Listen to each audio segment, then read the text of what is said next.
Hi friends, പുതിയൊരു ക്ലാസ്സിലേക്ക് ഏവർക്കും സ്വാഗതം. ഇന്നത്തെ ക്ലാസ്സിൽ നമ്മൾ പ്രധാനപ്പെട്ട കറണ്ട് അഫയേഴ്സ് ചോദ്യങ്ങളാണ് പഠിക്കാൻ പോകുന്നത്. നമുക്ക് ക്ലാസ് ആരംഭിക്കാം. മനുഷ്യനെ ബഹിരാകാശത്തെത്തിക്കുന്ന ഇന്ത്യയുടെ പദ്ധതിയായ ഗഗൻയാൻ ദൗത്യത്തിൻ്റെ ഭാഗമായ മലയാളി ആരാണ്? പ്രശാന്ത് ബാലകൃഷ്ണൻ നായർ. മനുഷ്യനെ ബഹിരാകാശത്തെത്തിക്കുന്ന ഇന്ത്യയുടെ പദ്ധതിയായ ഗഗൻയാൻ ദൗത്യത്തിൻ്റെ ഭാഗമായ മലയാളി പാലക്കാട് നെന്മാറ സ്വദേശിയായ പ്രശാന്ത് ബാലകൃഷ്ണൻ നായരാണ്. ഗഗൻയാൻ ദൗത്യത്തിനായി തിരഞ്ഞെടുത്ത വിക്ഷേപണ വാഹനം ഏതാണ്? Human rated LVM-3 rocket. Gaganyaan ദൗത്യത്തിനായി തിരഞ്ഞെടുത്ത വിക്ഷേപണ വാഹനമാണ് ഹ്യൂമൻ റേറ്റഡ് LVM-3 റോക്കറ്റ്. മത്സര പരീക്ഷകൾക്ക് തയ്യാറെടുക്കുന്ന കേരളത്തിലെ ട്രാൻസ്ജെൻഡർ വ്യക്തികൾക്ക് പരിശീലനത്തിന് സാമ്പത്തിക സഹായം നൽകുന്ന സാമൂഹിക നീതി വകുപ്പിൻ്റെ പദ്ധതി ഏതാണ്? യത്നം. മത്സര പരീക്ഷകൾക്ക് തയ്യാറെടുക്കുന്ന കേരളത്തിലെ ട്രാൻസ്ജെൻഡർ വ്യക്തികൾക്ക് പരിശീലനത്തിന് സാമ്പത്തിക സഹായം നൽകുന്ന സാമൂഹ്യ നീതി വകുപ്പിൻ്റെ പദ്ധതിയാണ് യത്നം. കേരളത്തിൽ സാമൂഹ്യ നീതി വകുപ്പിൻ്റെ നേതൃത്വത്തിൽ നടന്ന ട്രാൻസ്ജെൻഡർ കലോത്സവത്തിൻ്റെ പേരെന്താണ്? വർണ്ണപ്പകിട്ട്. കേരളത്തിൽ സാമൂഹിക നീതി വകുപ്പിൻ്റെ നേതൃത്വത്തിൽ നടന്ന ട്രാൻസ്ജെൻഡർ കലോത്സവത്തിൻ്റെ പേര് വർണ്ണപ്പകിട്ട് എന്നാണ്. ഭിന്നലിംഗക്കാരെ സമൂഹത്തിൻ്റെ മുൻനിരയിലേക്ക് ഉയർത്താനുള്ള സാമൂഹിക നീതി വകുപ്പിൻ്റെ പദ്ധതി ഏതാണ്?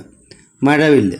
ഭിന്നലിംഗക്കാരെ സമൂഹത്തിൻ്റെ മുൻനിരയിലേക്ക് ഉയർത്താനുള്ള സാമൂഹിക നീതി വകുപ്പിൻ്റെ പദ്ധതിയാണ് മഴവില്ല്. ട്രാൻസ്ജെൻഡർ വിഭാഗത്തിനായുള്ള മറ്റ് പ്രധാന പദ്ധതികൾ ഏതൊക്കെയാണ്? പ്രൈഡ്, കരുതൽ. ട്രാൻസ്ജെൻഡർ വിഭാഗത്തിനായുള്ള മറ്റ് പ്രധാന പദ്ധതികളാണ് പ്രൈഡും കരുതലും. കേരളത്തിൽ ഗ്രാമീണ തൊഴിലുറപ്പ് പദ്ധതിയുടെ ഒരു ദിവസത്തെ വേതനം എത്ര രൂപയാണ്? 346 രൂപ. കേരളത്തിൽ ദേശീയ ഗ്രാമീണ തൊഴിലുറപ്പ് പദ്ധതിയുടെ ഒരു ദിവസത്തെ വേതനം 346 രൂപയാണ്. തൊഴിലുറപ്പ് പദ്ധതിയിൽ കൂടുതൽ വേതനം ലഭിക്കുന്ന സംസ്ഥാനം ഏതാണ്? ഹരിയാന. ഹരിയാനയിലെ ഒരു ദിവസത്തെ വേതനം 374 രൂപയാണ്. കേരളത്തിൽ മഹാത്മാഗാന്ധി ദേശീയ തൊഴിലുറപ്പ് പദ്ധതി പ്രവർത്തനങ്ങൾ കൂടുതൽ വിപുലമാക്കാൻ വേണ്ടി ആരംഭിക്കുന്ന 2 പദ്ധതികളാണ് മിഷൻ 941 മികവും. കേരളത്തിൽ മഹാത്മാഗാന്ധി ദേശീയ തൊഴിലുറപ്പ് പദ്ധതി പ്രവർത്തനങ്ങൾ കൂടുതൽ വിപുലമാക്കാൻ വേണ്ടി ആരംഭിക്കുന്ന 2 പദ്ധതികൾ ഏതൊക്കെയാണ്? മിഷൻ 941 മികവും. തൊഴിലുറപ്പ് പദ്ധതിയിൽ രജിസ്റ്റർ ചെയ്ത അംഗങ്ങൾക്ക് തൊഴിൽ പരിശീലനം നൽകുന്നതിനുള്ള പദ്ധതിയാണ് മികവ്. തൊഴിലുറപ്പ് പദ്ധതിയിൽ രജിസ്റ്റർ ചെയ്ത അംഗങ്ങൾക്ക് തൊഴിൽ പരിശീലനം നൽകുന്ന പദ്ധതിയാണ് മികവ്. കണ്ടൽക്കാടുകളുടെ സംരക്ഷണത്തിനായി കേന്ദ്രത്തിൽ പ്രഖ്യാപിച്ച പദ്ധതി ഏതാണ്? മിസ്റ്റി. കണ്ടൽക്കാടുകളുടെ സംരക്ഷണത്തിനായി കേന്ദ്രത്തിൽ പ്രഖ്യാപിച്ച പദ്ധതിയാണ് മിസ്റ്റി. സർക്കാർ സർവീസിൻ്റെ കാര്യക്ഷമത ലക്ഷ്യമിട്ട് നടപ്പാക്കുന്ന കേന്ദ്ര സർക്കാർ പദ്ധതി ഏതാണ്? മിഷൻ കർമ്മയോഗി. സർക്കാർ സർവീസിൻ്റെ കാര്യക്ഷമത ലക്ഷ്യമിട്ട് നടപ്പാക്കുന്ന കേന്ദ്ര സർക്കാർ പദ്ധതിയാണ് മിഷൻ കർമ്മയോഗി. ഇന്ത്യയിലെ ആദ്യ ആർട്ടിഫിഷ്യൽ ഇൻ്റലിജൻസ് സിറ്റിയായി വികസിപ്പിക്കുന്ന നഗരം ഏതാണ്? ഉത്തർപ്രദേശിലെ ലക്നൗ. ഇന്ത്യയിലെ ആദ്യ ആർട്ടിഫിഷ്യൽ ഇൻ്റലിജൻസ് സിറ്റിയായി വികസിപ്പിക്കുന്ന നഗരം ലക്നൗ ആണ്. സമ്പൂർണ്ണ ഡിജിറ്റൽ അഡ്രസ് സംവിധാനം നടപ്പിലാക്കുന്ന ആദ്യ ഇന്ത്യൻ സ്മാർട്ട് സിറ്റി ഏതാണ്? ഇൻഡോർ. സമ്പൂർണ്ണ ഡിജിറ്റൽ അഡ്രസ് സംവിധാനം നടപ്പിലാക്കുന്ന ആദ്യ ഇന്ത്യൻ സ്മാർട്ട് സിറ്റി ഇൻഡോറാണ്. ഇന്ത്യയിലെ ആദ്യ നിർമ്മിത ബുദ്ധി അധിഷ്ഠിത ഓങ്കോളജി സെൻറ്റർ നിലവിൽ വരുന്ന നഗരം ഏതാണ്? ബംഗളൂരു. ഇന്ത്യയിലെ ആദ്യ നിർമ്മിത ബുദ്ധി അധിഷ്ഠിത ഓങ്കോളജി സെൻറ്റർ നിലവിൽ വരുന്ന നഗരം ബംഗളൂരു ആണ്. ഇന്ത്യയിൽ ഏറ്റവും കൂടുതൽ ഭൗമസൂചിക പദവി നേടിയെടുത്ത സർക്കാർ സ്ഥാപനം ഏതാണ്? കേരള കാർഷിക സർവകലാശാല. ഇന്ത്യയിൽ ഏറ്റവും കൂടുതൽ ഭൗമസൂചിക പദവി നേടിയെടുത്ത സർക്കാർ സ്ഥാപനം കേരള കാർഷിക സർവകലാശാലയാണ്. ഏറ്റവും കൂടുതൽ ഭൗമസൂചിക പദവി നേടിയ സംസ്ഥാനങ്ങളിൽ കേരളത്തിൻ്റെ സ്ഥാനം എത്രാമതാണ്? 3ാമത്. 1ാം സ്ഥാനം കർണാടകയ്ക്കും 2ാം സ്ഥാനം തമിഴ്നാടിനുമാണ്. ഏറ്റവും കൂടുതൽ ഭൗമസൂചിക പദവി നേടിയ സംസ്ഥാനങ്ങളിൽ കേരളത്തിൻ്റെ സ്ഥാനം 3ാമതാണ്. 1ാം സ്ഥാനം കർണാടക, 2ാം സ്ഥാനം തമിഴ്നാട്. 2023 ഏപ്രിലിൽ ഭൗമസൂചിക പദവി ലഭിച്ച ആദൂർ വെറ്റില ഏത് സംസ്ഥാനത്തിൻ്റെ കാർഷിക വിളയാണ്? തമിഴ്നാട്. 2023 ഏപ്രിലിൽ ഭൗമസൂചിക പദവി ലഭിച്ച ആദൂർ വെറ്റില തമിഴ്നാട്ടിലെ കാർഷിക വിളയാണ്. 2022 36ാമത് ദേശീയ ഗെയിംസിൻ്റെ ഭാഗ്യചിഹ്നം സാവജ് എന്ന സിംഹമാണ്. 2022 36ാമത് ദേശീയ ഗെയിംസിൻ്റെ ഭാഗ്യചിഹ്നം എന്താണ്? സാവജ് എന്ന സിംഹം. 2023 37ാമത് ദേശീയ ഗെയിംസിൻ്റെ ഭാഗ്യചിഹ്നം എന്താണ്? മോഗ എന്ന കാട്ടുപോത്ത്. 2023 37ാമത് ദേശീയ ഗെയിംസിൻ്റെ ഭാഗ്യചിഹ്നം മോഗ എന്ന കാട്ടുപോത്താണ്. ISROയുടെ കാലാവസ്ഥാ ഉപഗ്രഹമായ GSLV F-14 ഇൻസാറ്റ് 3DS വിക്ഷേപിച്ചത് 2024 ഫെബ്രുവരി 17 ശ്രീഹരിക്കോട്ടയിലെ സതീഷ് ധവാൻ സ്പേസ് സെൻറ്ററിൽ നിന്നാണ്. ISROയുടെ കാലാവസ്ഥാ ഉപഗ്രഹമായ GSLV F-14 അല്ലെങ്കിൽ ഇൻസാറ്റ് 3DS വിക്ഷേപിച്ചത് 2024 ഫെബ്രുവരി 17 ശ്രീഹരിക്കോട്ടയിലെ സതീഷ് ധവാൻ സ്പേസ് സെൻറ്ററിൽ നിന്നാണ്.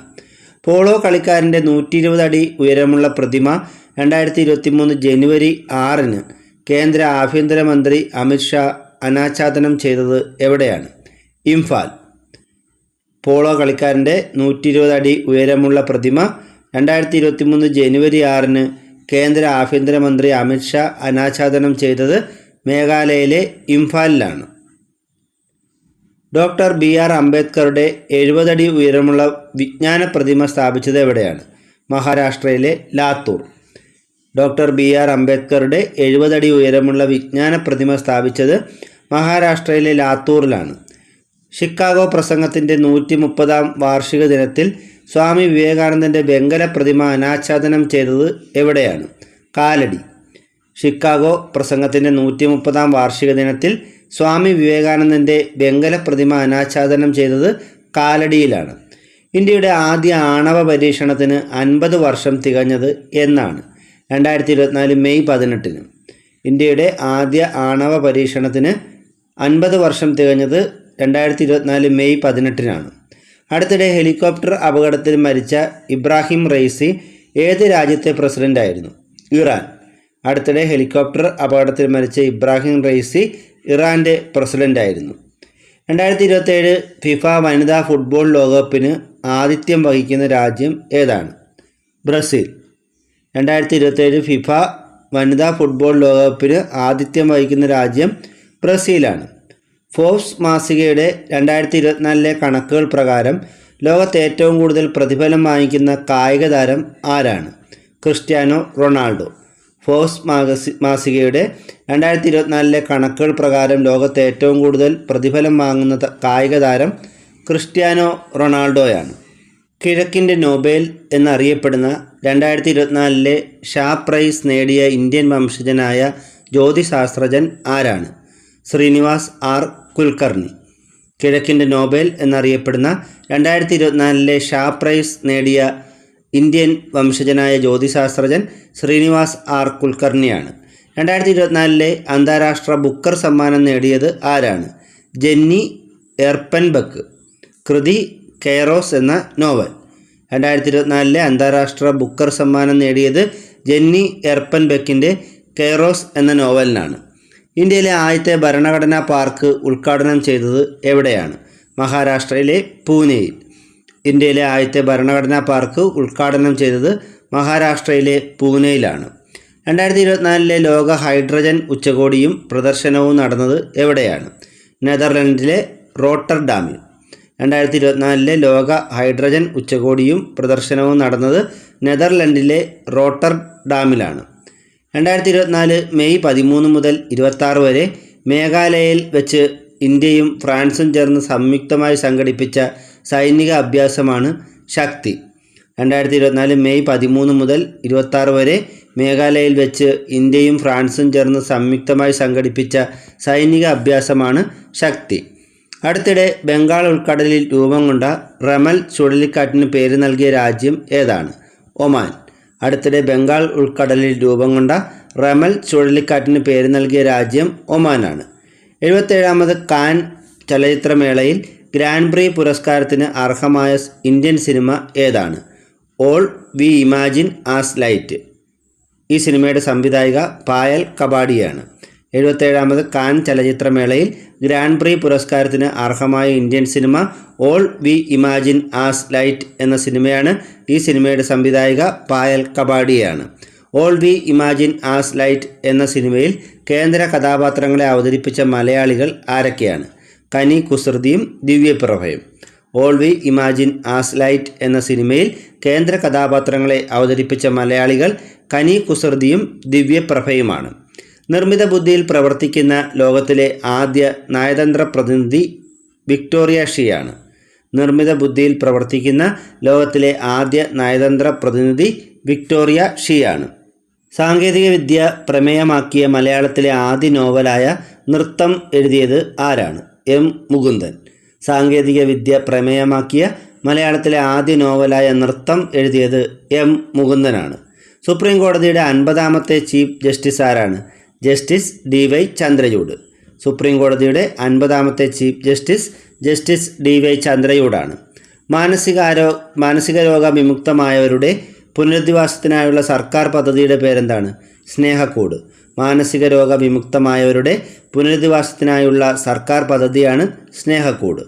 ഭിന്നശേഷിക്കാരായ അമ്മമാർക്ക് പ്രസവാനന്തരം കുഞ്ഞിനെ പരിപാലിക്കാനായി ആവിഷ്കരിച്ച പദ്ധതി ഏതാണ്? മാതൃജ്യോതി. ഭിന്നശേഷിക്കാരായ അമ്മമാർക്ക് പ്രസവാനന്തരം കുഞ്ഞിനെ പരിപാലിക്കാനായി ആവിഷ്കരിച്ച പദ്ധതിയാണ് മാതൃജ്യോതി. ലോക കേരള സഭയുടെ അമേരിക്കൻ മേഖലാ സമ്മേളനം 2023 ജൂണിൽ നടന്നത് എവിടെയാണ്? ന്യൂയോർക്കിൽ. ലോക കേരള സഭയുടെ അമേരിക്കൻ മേഖലാ സമ്മേളനം 2023 ജൂണിൽ നടന്നത് ന്യൂയോർക്കിൽ വെച്ചാണ്. കേരള സർക്കാരിൻ്റെ പരിരക്ഷാ പദ്ധതി ഏത് വിഭാഗത്തിൻ്റെ ഉന്നമനം ലക്ഷ്യമിട്ടുള്ളതാണ്? ഭിന്നശേഷിക്കാരുടെ. കേരള സർക്കാരിൻ്റെ പരിരക്ഷാ പദ്ധതി ഭിന്നശേഷിക്കാരുടെ ഉന്നമനം ലക്ഷ്യമിട്ടുള്ളതാണ്. 53ാമത്തെ കേരള സംസ്ഥാന ചലച്ചിത്ര പുരസ്കാരങ്ങളിൽ മികച്ച സംവിധായകനുള്ള അവാർഡ് ലഭിച്ചത് ആർക്കാണ്? മഹേഷ് നാരായണന്. 53ാമത് കേരള സംസ്ഥാന ചലച്ചിത്ര പുരസ്കാരങ്ങളിൽ മികച്ച സംവിധായകനുള്ള അവാർഡ് ലഭിച്ചത് മഹേഷ് നാരായണനാണ്. 2023 വയലാർ അവാർഡ് നേടിയ കൃതി ഏതാണ്? ജീവിതം ഒരു പെൻഡുലം. ശ്രീകുമാരൻ തമ്പിയുടെ ആത്മകഥയായ ജീവിതം ഒരു പെൻഡുലം എന്ന കൃതിക്കാണ് 2023 വയലാർ അവാർഡ് ലഭിച്ചത്. ഇന്നത്തെ ക്ലാസ് ഇവിടെ അവസാനിച്ചിരിക്കുകയാണ്. കൂടുതൽ അറിവുകളുമായി മറ്റൊരു ക്ലാസ്സിൽ വീണ്ടും കാണാം. Thank you.